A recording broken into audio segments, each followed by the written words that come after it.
आज का दिन वैसे भी बड़ा इंपॉर्टेंट है।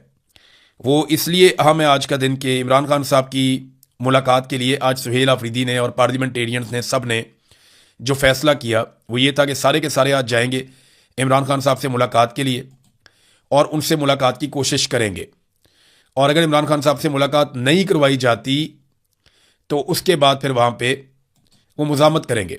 और जो ऐलान किया था वो ये किया था कि पूरे पाकिस्तान को फिर हम बंद करेंगे रात के वक्त और पाकिस्तान के हर चौक में एहतजाज किया जाएगा, हर चौक में डी चौक बनाया जाएगा। अब देखते हैं कि पाकिस्तान तहरीक इंसाफ को आज मुलाकात की इजाज़त दी जाती है या नहीं, और अगर इजाज़त दी जाती है तो जेल से क्या खबर निकलती है।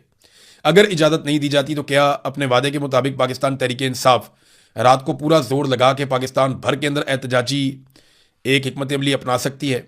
ये चीज़ें भी हमें अभी नज़र आ जाएंगी थोड़ी देर में। जो नाम दिए गए मुलाकात के लिए उसमें पहला नाम है सुहेल अफरीदी का, दूसरा शाहिद खटक का, तीसरा मीना खान का, चौथा नाम है शफी जान का, पांचवा शफकत अयाज का और छठा नाम है अब्दुल सलाम अफरीदी का। ये नादरीन 6 नाम दिए गए हैं क्योंकि अदालत का हुक्म था कि 6 लोग मिल सकेंगे इमरान खान साहब को हर जुमेरात को। तो ये 6 नाम दे दिए गए हैं जो इमरान खान साहब से मिलने के लिए जाएंगे। एक और ऐलान किया सुहेल अफरीदी ने जो बड़ा इंपॉर्टेंट है मेरी नज़र में।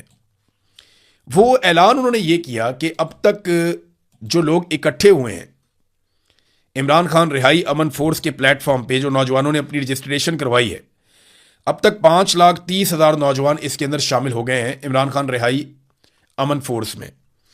अगर तो इसमें 5,30,000 नौजवान शामिल हो गए हैं तो ये तो तादाद ठीक तरीके से बढ़ रही है, क्योंकि कुछ दिनों पहले तक बताया गया था कि 60,000 नौजवान है। अब अगर हफ्ते डेढ़ के बाद ये 5,30,000 है तो फिर तो उम्मीद की जा सकती है कि 27 सितंबर आने तक इनकी तादाद 20-25 लाख तक भी हो सकती है।